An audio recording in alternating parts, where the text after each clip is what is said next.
Hello and welcome to Venture Cafe Presents. I'm Christine Dunn here at the Roxbury Innovation Center, and joining me is Sherry Lassiter, who runs MIT's Global Fab Lab, and she is the president of the Fab Foundation. So thank you for joining me. Thank you. So tell us a little bit about why you wanted to be part of this Fab Lab. I'm going to call it a movement just because it really seems to be catching on, and how you see it fitting in a group like the Roxbury Innovation Center. Well, I got involved because, actually, can I think about this for a minute? Sorry. Don't worry, we can cut. It's okay. Let me just think for a second how to pose that. Oh, okay. So I came from television. I was a producer, writer, director for documentaries, science documentaries, and I decided I was tired of telling the story, so I wanted to kind of become part of the story, and that's when I moved to MIT and found this project called Fab Labs, and it was very early movement.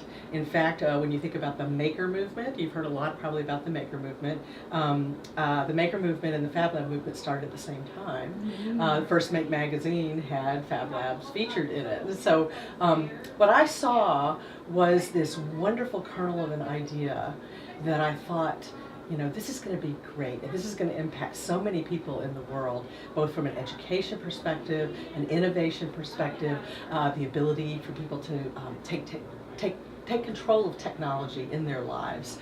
And so I jumped onto the bandwagon and helped to build this network, which is now over 1,000 labs in 80 countries. Wow. Yeah, it's and just how long have you been doing this? How did you build? It's been about 15 years. Oh, a long time. And we started out with a National Science Foundation grant that allowed us to it was a big grant for research, but the outreach proportion allowed us to put the first 12 Fab Labs in the world.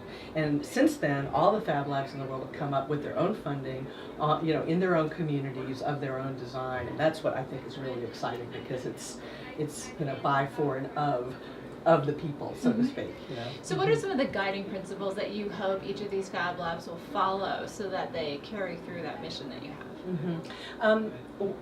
One thing is there are sort of four basic concepts that you have to follow, or four things that you sort of have to buy into. One is that you don't do it in isolation. You collaborate and you share knowledge with others in the world, others in the network, others in the world, that you share the same tools and processes, the same basic capabilities with people all over the world. It's through that we've built this network, this sort of accidental global infrastructure for prototyping and fabrication for the arts and innovation and education, and that you subscribe to sort of our charter, which says, I will do no harm, I will share knowledge, I can protect my intellectual property, but at some point I want to pay back to my community, those sorts of principles. And so, if you're guided by, or buy into those 3 or 4 concepts, then we would accept you as a part of the network, because that's very important to us.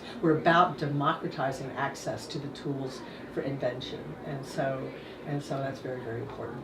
So how do you keep it, because technology is changing all the time, how do you keep it relevant in an industry that is very fast-paced and every 3 months is something new?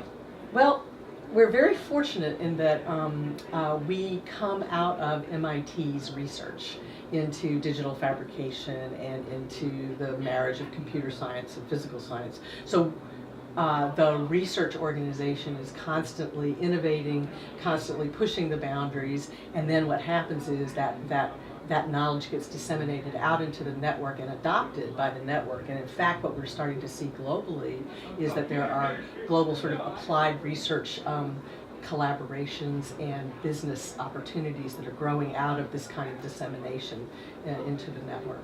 I see. Now, for the Roxbury Innovation Center in particular, what are your hopes for the Fab Lab here?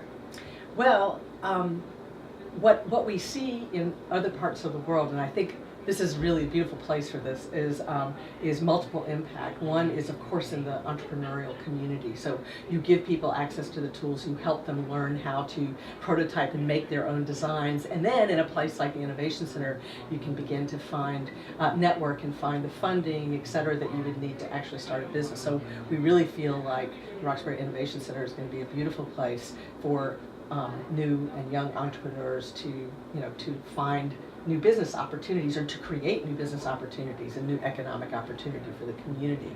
And then of course education, empowering young people, because we're right here next to the Boston Public Schools. You know, we're hoping that we can pull in that community, the young students, and empower them not only for personal expression, but to take control of take control of the technology in their life, and take control of the technology development in their life. So empower them to control and navigate their own technology.